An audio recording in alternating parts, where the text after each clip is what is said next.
یادته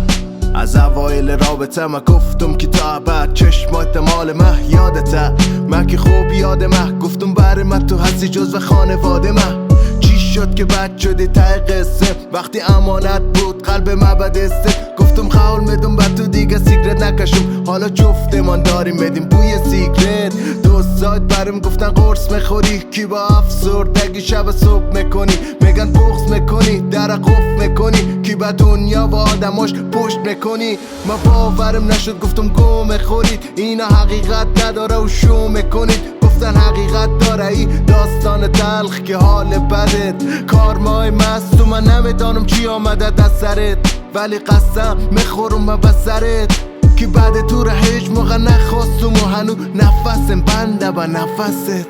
دروغ ای طبیعت و قانوناش میگن با تلاش به همه چی میرسی سر جنگیدم با دنیا و آدماش ولی قسمت ای بود به هم نرسیم دروغ ای طبیعت و قانوناش میگن با تلاش به همه چی میرسی سر جنگیدم با دنیا و آدماش ولی قسمت ای بود به هم نرسیم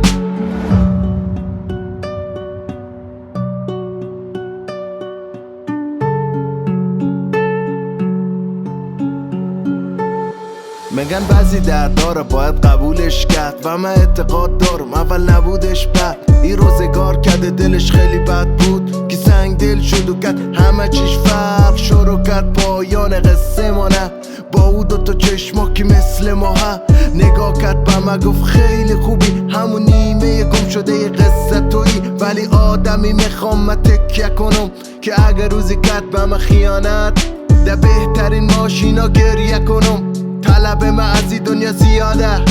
با این حال که خیس بودن چشمای من گفتم خوشحال بودن تو خوشحالی من شما تیغه ای جملات حس میکنین داشت خون میامده گوشای من دروغ ای طبیعت و قانوناش میگن با تلاش به همه چی میرسی سر جنگیدم با دنیا و آدماش ولی قسمت ای بود به هم نرسیم